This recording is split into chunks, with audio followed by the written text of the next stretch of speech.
Hi, my name is Anil Shah. I'm the Co-head of Equities. So, basically the way we run the fund or manage the fund is primarily, I've always been anchored to valuations. Two, more of a top-down fund manager as far as the style is concerned. Like to look from a global perspective, moving down to emerging markets, and then possibly obviously to India and how the Indian economy is going. And within all this, you look at liquidities, you look at interest rates, and then go deep down to sectors and then find the stocks that you really want. But primarily a top-down person.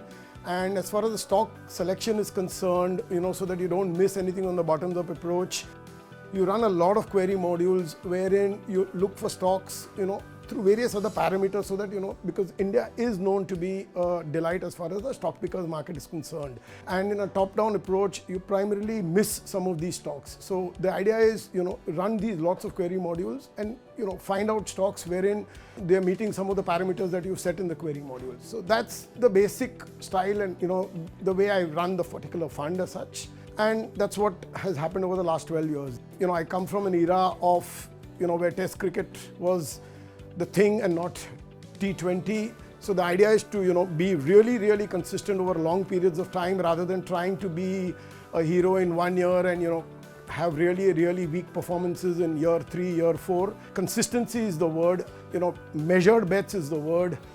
Idea is to basically take as much of risk that you think you can manage. So the investor at any point of time that he comes should have a seamless experience, rather than having a very, very choppy experience. So obviously, in a country like India with, the kind of population and, obviously we as a country need growth for various reasons. So, you look for growth.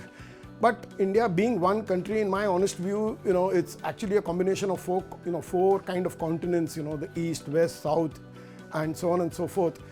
You look for companies or, basically first you look for businesses primarily which have possibility to scale up.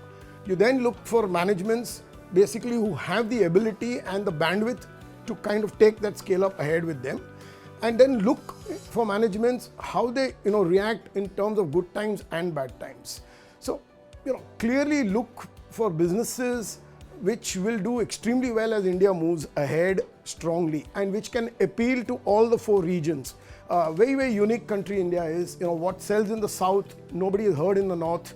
What really people wear in the east, nobody wears in the west. So for a pan-India country to do really well, not too many of those are there. So I would tilt a little bit towards growth, but I also keep a clear watch on valuations, because in India we tend to get exuberance. People sit on a spreadsheet and just put in the numbers, but the reality will tell you that numbers really don't come as expected, and execution in India, because of what I mentioned, that it's not an easy country to really operate, is not being easy. So ideally look for reasonable growth at reasonable valuations. So, honestly, the key learnings as far as I'm concerned is to be patient.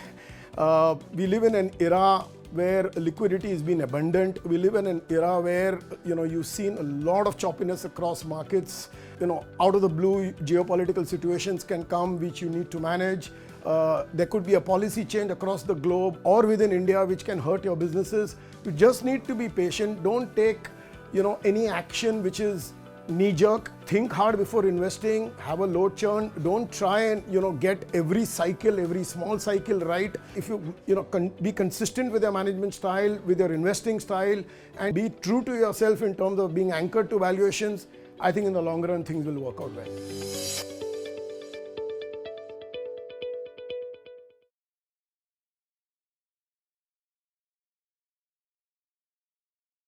Mutual fund investments are subject to market risks. Read all scheme-related documents carefully.